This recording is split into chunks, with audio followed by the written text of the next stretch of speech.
Hello and welcome back to Collectible Closeups. I'm IdArmed. I hope you're all doing well today.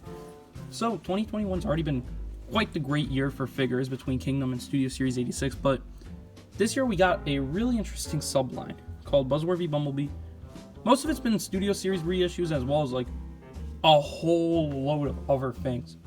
However, for like the main fandom, one figure's been pretty interesting to talk about.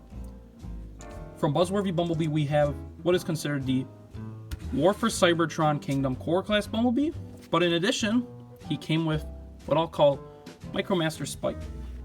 So we're going to put Bumblebee off to the side here in the back by the rocks. So this is Spike, and based on the exosuit from the Transformers the movie, so he fits in pretty well with your Studio Series 86 figures. And here he is in just in his car mode. He's a pretty simple guy, picked out with a few paint apps. Transforming him is really easy. Just whoop. Here we have him in his robot exosuit mode, I guess. I like it in a dumb way because it's just like a brick with two arms. We're talking like Sentai Robo tier. And there's really not much to talk about with him because he is pretty much just a brick with arms. I guess the only other interesting thing I could say is he's got two blast effect plugs here for some reason. Don't really know why. Probably just for boosters into car mode. And to quickly just compare him with something. Here he is with Generation 1 Erector. So he is Micromaster size, which is why I dubbed him a Micromaster. But yeah, with Spike kind of out of the way, let's just get straight to Bumblebee. And here we have Bumblebee in his car mode. It's not really based on a car of any real model, as far as I know. Actually, let me correct myself. It's obviously not the Volkswagen like Netflix Bumblebee. It's much more slanted. Like, that's flat. That is very flat right there. Like, I can just rest my finger on there. Rather, it's actually based directly on Generation 1 Bumper, also known as Bumble Jumper. You can tell with a few details, such as there is some like little indents here. The bumper is pulled straight from it. The size of the wheels, the overall shape. My favorite one though is the back. This is based on a sticker that the original bumper had, now made into actual raised details, and that's been like one of my favorite things about War for Cybertron is just like Spinister and Astrotrain, for example, have this same thing where they turn stickers into actual molded detail. Fantastic, I love it. In terms of things he can do now, he does have wheels. The front two are on pins, the back two are on just pegs, which I'm not really a fan of like everyone else. They're alright, but you know, these are where it's at. So he does roll actually decently well. Feels really Penny Racer-ish, you know. Of course, it is based on Bumper in a sense. The one other thing he can do is the gun is actually stored here, which is really nice to see like internal gun storage instead of just like plugging it up here. It's just a simple hole right there. Did test this out earlier, and if you have something such as the Bandai Act 4 stand from their Tamashii stuff, yeah, you can just plug on there. Unfortunately, we won't see this hole in robot mode, and you'll see in the transformation why. Putting Bumblebee off to the side, just quick little look at his gun before we go to transformation. It is really small. Oh, it is really small, and it's also a 3mm, so if you have Rat Trap, Optimus, etc., they can hold it. I actually wouldn't mind if like someone eventually makes this like 5mm for Netflix Bumblebee, because I don't have the Centurion set. Actually, I'm not going to put this in here. I'm going to put it off to the side. But yeah, of course, I'm going to prefer the Volkswagen that Netflix Bumblebee used, and even the car that Titans Return and Takara Legends used. That wasn't a real car either, but it was a nice car. But this isn't like the worst thing ever. I enjoy it to a certain extent, but let's get on with that transformation.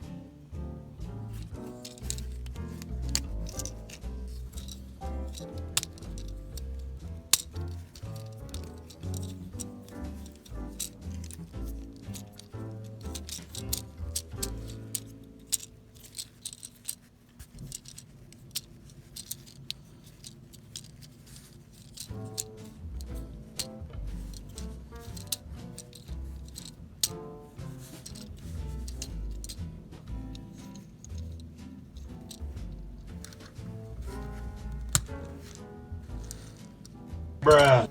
Not again. And here we have Bumblebee in his robot mode, and hey, I don't hate him. When I first saw him, I was like completely against him, but then, you know, when I picked him up, I've been growing on him. Not as, again, I way prefer Netflix Bumblebee, and we'll see him with this guy later, but Starting with the head sculpt, it is very MP45-ish, that is going for really a lot of cartoon accuracy on a very toy accurate vehicle or body. It's obviously not toy accurate to the original Bumblebee, but like it being toy accurate kind of clashes with the cartoon head, and that's why I really wish this was actually based on the toy accurate battle mask head as we know it now. It would fit really well. But I do really love the toy accurate details that carry over from the original like micro change penny racers, like the pipes for arms, the wheels for shoulders or well, attached to the shoulders. The big feet carry on from pretty much every Bumblebee. The only thing I guess that's new to an extent is these wings. I thought I would hate these, but considering you don't have to keep them like this, they just fold back like that. It's really nice. The only thing I really want to complain about that I really wish they could have changed was the shoulders. I wish there was a way to just pop them up like a little bit higher, because them being this low just doesn't help the build at all. Moving on to his articulation, he does feature a swivel at the neck. If you turn it all the way, it can spin all the way, but it will come off the mushroom peg. You get ball jointed shoulders that also go out this far and also serve as a faux bicep swivel. Elbow bends over 90 degrees, a little over, as well as, you know, does the elbow swivel stuff.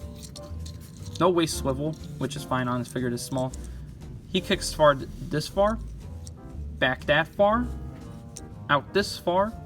There is a 5 swivel, which is great to see again on a figure this small. And then just a knee bend. But then, you know, if you count his articulation, the foot can bend backwards and forward a tiny bit. And the ankle guard also can move along with the ankle. So not too shabby. And in terms of his one action feature, the gun just plugs into his hand. Very snug actually. I really like that it's not like super loose or anything. So, you know, just get him in the classic pose I probably have done in like almost every review. You just get him into a nice sneak. So not too bad. Don't fall on me again. There we go. Yeah, I did it. Yes. So how does B stack up with other tiny guys released around this time frame? Well, here he is again in robot mode with Spike. I do really appreciate the scale on there. That's pretty good. But then, you know, kind of popping out, you have Netflix Bumblebee, and you're gonna have to zoom out a fair bit now. And finally, another core class released this year, technically, Rat Trap. He is way smaller, but that's because he's supposed to go with, you know, Optimus, Megatron, Starscream, and the leaked Soundwave. We don't have any pics of Soundwave yet, just listings. So he is going to be about a head and a half shorter, I want to say, than Rat Trap, moving him out of the way. Overall, I do appreciate the kind of faux masterpiece style Netflix is going for, but I kind of appreciate the closer to toy with the odd head thing that Buzzworthy's going for. Overall, this guy is like, this is the Bumblebee of my heart, but he's still not bad. So, final verdict on core Bumblebee and Spike from Buzzworthy Bumblebee. It depends. If you already have Netflix Bumblebee, no, because I don't think he does like enough different from even like Titan's Return Bumblebee to warrant having 2 Bumblebees in your collection. If you don't have Netflix Bumblebee, or if you're just a Bumblebee fanatic, oh, definitely. Like, it's a solid Bumblebee, especially if you get it on sale.